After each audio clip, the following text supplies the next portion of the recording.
Hi, I'm Nyesha McCauley, and you're watching AccessTV.org.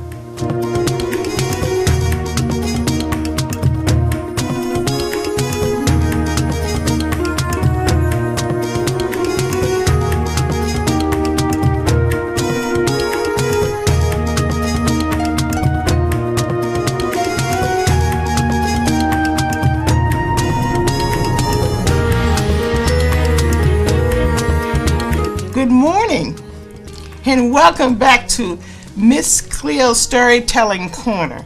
My name is Cleo Duke-Wright, and I own the bookstore on Blue Hills Avenue in Hartford called Books. And this morning we have a very important guest, an exciting guest, Jimmy McMikle, and he is here to tell us about his new books that he has written, and those are actually his children on the cover of these books, and he's going to tell us a little bit about what he does and how he came to write these children's books. Jimmy? Good morning. Good morning. Thanks for having me here. I'm excited to be here with you. Oh, thank you very much. It's good to have you. I just want to ask you a few questions about, just tell us how it all started, the book writing. First, tell us what you do for a living and maybe how you got into writing these books. Sure. When people ask me what I do, I try and tell them, I pretty much say that I change lives. And that's really what I do. Everything that I do is designed to either educate, inspire, or empower people to do better. And so it's my personal and company mission. I own the McMikle Group, which we provide leadership training and consultation to nonprofits, schools, children. We do youth programming. Everything's designed to educate, inspire, or empower. Oh, wonderful, wonderful. And what inspired, I can see your children inspired these books, so tell us a little bit about them. Sure. So I have a 7 and a 9-year-old. 7-year-old girl named Logan, 9-year-old boy named Miles.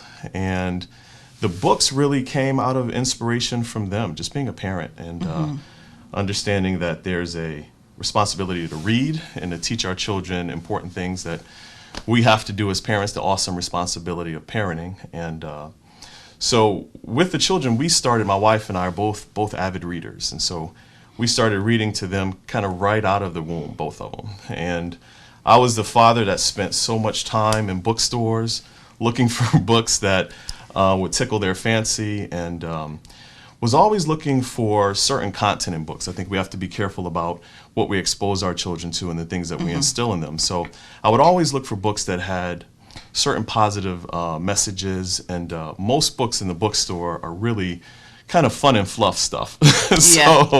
I wanted something that provided a positive life directional message for children.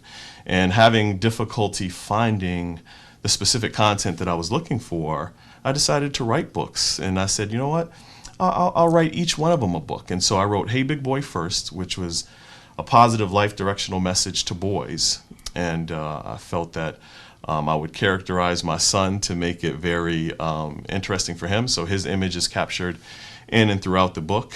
And likewise with my daughter, I thought that if I characterized her, it would be something that she would find interesting and want to spend time with and read more often. And so the messages within are just that. Those words that if for some reason as a parent, if I weren't here tomorrow, what words would I want to live on in both children? And so each book capture those. They're words that each parent, caretaker, guardian should say to their child and give them lasting words to live by. That is wonderful. And how has the book been received? So far, has it been out there a while? Or? Yeah, so it's been out there a little while, about a year, and it's been received first by my children. It's been received great. They love having a book with their images on it. It's made them pretty popular in school. And as I walk through their schools, I'm mobbed by children wanting me to write a book with their images on it. But received very well from the public as well. I have a lot of parents that have had very different reactions when they read it. I've had some that read it and they realize, wow, these words are powerful. I've had emotional reactions where parents have started crying after reading the words. I've had parents that have bought them for their adult children because they say they capture things that I wish I had said, or they capture words that I can't express in this manner. So we've had some really great feedback to the books as we've pushed them out there in the community. Oh, okay. Did you want to just read a little one of these books? What part of this book would you like to read, or do you want to read part of each one of them? Or yeah, why don't I do that? I'll take there's probably a couple of pages in each one that, in my opinion, are kind of my favorite parts of the book, and I'll start with Hey Big Boy, which is the one to the boy, and there's a couple pages that say, ask and it shall be given, seek and you will find. I'll set the example for you to follow behind. I will share words of wisdom as we walk side by side. Remember that your steps are ordered, so let the Lord be your guide. Know your strengths from your struggles and understand each. Don't lose your strength to your struggles if you want to succeed. Treat people with respect, fairness, and dignity too. Never accept less when people deal with you. And that's probably my favorite part of that book for a couple of reasons. One, as I'm talking to my son, I mean, it becomes personal to me to some degree because it says, I'll set the example for you to follow behind. It sends a message to my son, and I think we as parents need to send messages to our young boys, especially fathers, that we're going to be there. And we're not going to say, do as I say, we're going to say, do as I do. And so we're going to provide that example of manhood. That is how I came up, of course. It's do what I say and not what I do. and we saw so much of that. And children probably today see so much of that. Don't do what I do what I say. Right. And so it's that commitment on my part to say, I'm going to give you an example of manhood that you need to follow behind, and I'll be there. And so as we walk side by side, I'll be there in your life to show you. And then the part where we talk about know your strengths from your struggles and understand each. Don't lose your strengths to your struggles if you want to succeed. And the rest of that, it's saying you need to identify what you're good at and what you're bad at, and learn how to strengthen those areas where you're weak. But don't give up the beauty of what you're good at because you let your struggles take over in your life. And then it just talks about how to treat people, but not only that, but understand that as you go through life, you need to demand a certain level of respect from people and make sure that they treat you in a manner that you expect. So that's probably my favorite part of that book. Wow, that is so powerful. That's wonderful. How does your son get that, or does he get? I know the book will probably, the words will probably grow, and as he matures, he'll understand more. But what part of that does your son understand that you just read? Well, it's interesting. I think even in the past year that the book has been out, I mean, we've read it a number of times, and I think his understanding of it grows as time goes. So initially, he was just really captured by the fact that he had a book with his picture on it. But now, the words start to take root, and so we talk about these things, and it's written in a way to really spark a conversation. So my son, because we've read to him so much, and because we try and have that open dialogue with him on a regular basis, he'll say, I don't understand that, or he'll say, what does that mean? And then so sometimes I'll say, do you know what that means? And so we discuss it so that he understands. And so I think as he grows, and even a couple of years from now, his understanding of it will increase as well. So as a parent reads this book with their child, there is also things in there where it's also a discussion book. Absolutely. A book that they can sort of go back and forth with their parent, not just read the book, right, but there's going to be questions that come up, because when you were reading that, I was thinking, how much of that does he understand, and how much would he say he didn't understand, or he may have a question. Is he going to say, I understand this, or I don't understand this part of it, or will he just sit there and listen? So, but your child verbalized what he didn't understand, right? And so, what it does is it forces you as a parent to have that important ongoing communication with your child, to make sure that they're learning from you as you read to them and as you're explaining. And it's one of those things sometimes that gets lost, is just that the constant communication that you need to have with your child. And so the book is written in that way, so that it forces you really to have a conversation about these things. And it should strike some chord in you as a parent to then even want to go on and expound further than what's written with your child. And so that's the goal, is that this book sparks conversation. Oh, very good. Now you're going to read this. Sure. I think my favorite part of this book is there are 3 pages. It says, "Hey, big girl, have faith and believe. Anything is possible if you strive to achieve. Choose to be happy and you always will be. Follow your dreams and always do the wise thing. Believe that you're perfect just the way you are. Stay true to yourself. Be your own superstar. Never need anyone more than yourself. Your heart is your treasure. Your mind is your wealth. Look in the mirror and like what you see. You're a beautiful, smart, incredible young lady. You're a talented princess, the apple of my eye. You're a perfect blessing, a flawless design." And so that's the favorite part of that book for me, because it with our daughters, as a father, with our daughters, what we want is to raise a young lady that has incredible self-esteem and self-confidence. And what I see often doing youth leadership programming with our youth is that our young ladies, too often, their value is in the eyes of somebody else. Yes. And so we want to get away from that and instill from the very beginning that your value is tied to you and your self perception. And so those pages for me speak to the fact that you just have to believe that anything is possible, and that happiness is really a choice, and you have to find it within and not in the eyes of other people. And always do the wise thing just speaks to, when you evaluate situations, what's right and what's wrong, and do what's right, do the wise thing. And the self-esteem part of, know that when you look in the mirror and you take a look at yourself, you're perfect. You're a flawless design just the way you are, and never lean to somebody else's interpretation of who you are and how you are to make you happy. So that's the meaning behind those pages right there. Oh, that's very deep, because young ladies always want to be like this person or like that person. I guess so. Young men also want to be like that, but it's also through parents who say, you need to be like this. This is happening. I know parents who say, you're too big, you're too thin, this is not right, that is not right with you. Why don't you do this, or why don't you do that? And never really praise a child for being perfect, just the way they are. Right. And the other thing that's in there that says something to me is that I have to go to break in a little bit, so I'm trying to rush this through.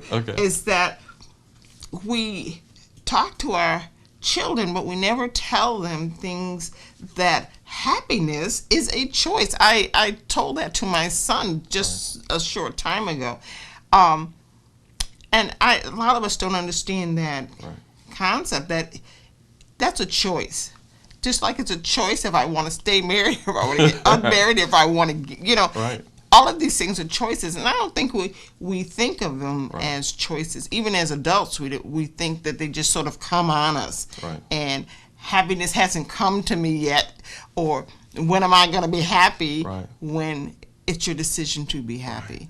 And that is a big we would be so much happier if we just knew that it was our choice to be happy and to be satisfied with who we are. And everything in our society, or almost everything, you watch television all day and there's nothing right with you, they tell you to be this way Right. on this program and that way on that program, and our children are looking at this constantly. And going to school, there were some things in a school that they had to wearing uniforms now. Mm-hmm. Why? Because the dress codes, and children were being absolutely tortured because they didn't have on the right clothes, because they didn't do this and because they did. So they eliminated that, thank goodness, with uniforms. Right. But that's also the outside Right. thing, and how do parents the societal pressure of right. what's attractive and what's not, and right. Yeah, so it's important for us to instill that foundational belief, in our children from an early age. Definitely. I know my son had he used to love to dance. Okay. Oh, he was so happy, and I used to love to see him dance. Uh-huh. But actually, he didn't have too much rhythm. And, while he was dancing, I would love that he got on the stage in school and he danced. But someone told him he couldn't dance. Okay. And he stopped dancing. And that broke my heart, because he loved to dance. Right. And he never danced again. So to teach your children that you're okay the way you are, and dance if that's what you want to do. Right. Dance and be happy. Absolutely. And he didn't learn that lesson, but this is wonderful. This is a wonderful book, and I really love it. And I would love to sell it at the bookstore. But we have to take a break, and we'll be right back.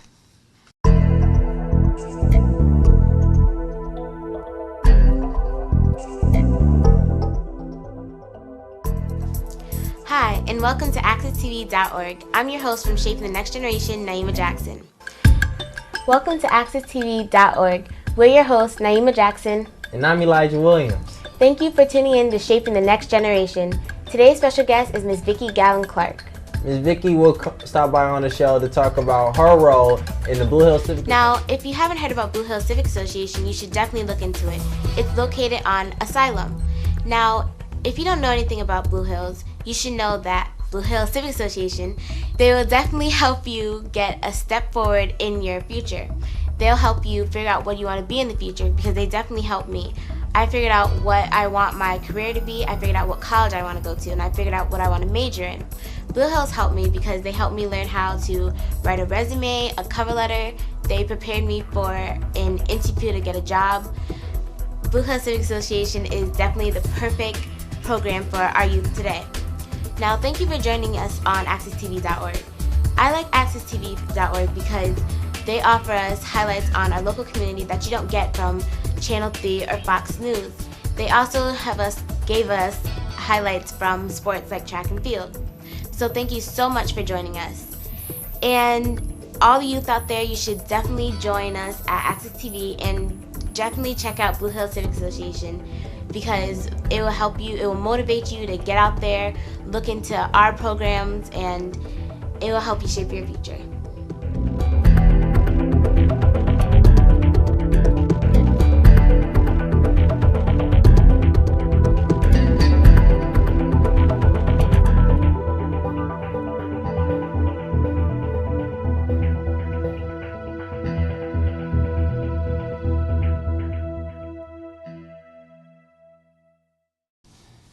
Welcome back to Miss Cleo's Storytelling Corner. This portion of my show, I'm going to show you some books, some chapter books, and some of our local authors. And then we'll get back to Jimmy McMikle and talk to him a little more, and then before we end the show. But I'm going to show you some of the chapter books that we have. And remember that this is the summertime, and your children really do. You need to push that reading a little more than during the school year, because they want to be out and about, and I know that. But spend that little time for reading, and even read with them. The chapter books that I brought here is The Bully. These are not new books. The Bully, LeBron James. I love this book, Just an Overnight Guest. It's a wonderful book for little girls. Thunder Cave, and I'm sure a lot of you have read that one already, but it is also a very nice book to read. And we have a lot of other books. Just come by and look through our books and make sure that your children are reading this summer. There's also, and I don't know what the book list is for the schools, and the libraries also have that book list for the schools. Please send your children there. Sit down for 15-20 minutes a day and read with them. It will help a great deal. One of our local authors, welcome home, Arjo Winch, and this is a story about accepting a new child into the family and how that only child deals with that, and a mother deals with that. And that's a wonderful little book, and it doesn't take very long to read. Children who sat down and read this, who loved it, read it in about an hour. So try this book, and this is at the bookstore too. Welcome Home by Arjo Winch, and that's a local author. This is also a local author, and this is Naima Rose. It's Chasing Forgiveness, and this is a book about a woman who terminated her pregnancy and how women feel. It's not just something you do and then you forget about it. You just never forget about your child, even though it was not born. And she tells how she went through that. And this is the only book that I've ever known that spoke about that and spoke about what happens after the child is gone. What happens to that woman? Does she ever think about that child? No one ever has written I don't think, has ever written a book that deals with that. And she deals with that. And she deals with her own life, and so many of us have these same feelings. And it's never discussed. It's never discussed. But a child is never forgotten. Never. So if you'd like to pick up this book is also at Cull Books. And this is one year, a mother and an aunt came to me, and they couldn't find a book for their teenage young lady. And I found this book, and I've been selling it ever since. It's The African American Teenage Guide to Personal Growth with Health, Safety, Sex, and Survival. And this is for both young boys and young girls. Helps them deal with all those new feelings that they have that they don't know what to do with, and sometimes they think they know everything, but they don't know quite everything. And this guides them through that. And you can, of course, I never suggest a book like this without also having the parent or the guardian sit down with the young people. Sometimes young people have questions they don't want to ask, but we know that they need these answers. And giving them this book and even going through it with them sometimes helps them to get out those questions that they have. So I don't suggest that you just give it and forget it. Give it and kind of check on it sometime and read it over with the young person. And this is The New Basic Black. It's a Emily Post book for blacks, for Afro-Americans, or for black people. And it's not too different from, it just has our little twist in it, our heritage and how we do things. And a lot of times young people today do not know how we do things, or how we came up, or what grandma did, and what made the family work or stay together. So these are ways of kind of knowing our history and etiquette. You probably have heard this story before, where This woman would make a pot roast every year. Every time she made a pot roast, she would cut it in half and put it in the pot. Cut it in half and put it in the pot, kind of fit it in this pot. And so one day her child asked her, why do you do that? Why do you always cut the pot roast and fit it in a pot like that? And she said, that's the way I did. That's the way my mother always did it, so that's the way I did it. So she finally asked her mother, and she had never thought about asking her mother. She just thought that's the way you do things. Mom, why do you cut that and just put it in a pot like that? And her mother said, because the pot was too small and all I had was one pot, so that's how I had to do it. So she thought that's the way you're supposed to, but there was a reason. It is usually a reason for why something is happening. Not just, that's just tradition. There's a practical reason for it. So now that she knows that the reason was her pot was too small, I think she could get a bigger pot and just put the pot roast in there. You think she might have done that? And said, oh, is that the reason, Mom? Well, I don't have to do it this way. I can do it this way. Yeah. So, Basic Black. This just tells you how blacks look at things. And the last book that I have to show you is The African American Holiday Tradition. And I love this book because it celebrates the way I used to celebrate. I don't sort of celebrate that way that much anymore, but it's wonderful to read about it, and I wish I could recapture it, but all my children are grown and gone. I have like this empty nest thing, so I don't do that as much anymore. But this is a wonderful African American holiday traditions. Now, I don't really know if this is still in print, but I'm sure that there is one like this, a newer edition that you could get. So those are all the books that I have to show you. And this month, next week, I'm going to show you some other authors that are local, because Hartford has a lot of authors and who have written many books, and we need to be introduced to them. So next week we're going to do some of that. And if you know of an author who wants to show their book or come up to Call Books and have a reading, please give me a call.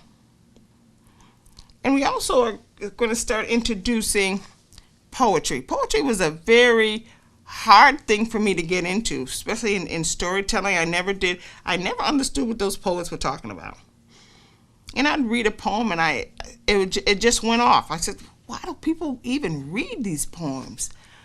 But after a while, and I started reading it, and they said, and I read that we needed to get children into poetry. And how to do that is to start off your storytelling with poems and a little poetry for children. And I started to do that, and it worked out very well. And so I started to get into poetry a little more. And that's why I could read Chasing Forgiveness, because it's in that form. And it was a very rich experience for me. So I got to know about poetry. So that's one thing that we're going to start doing, is reading a little poetry. Send me some poems. If you have poems, send them to me, and I will read them on the show.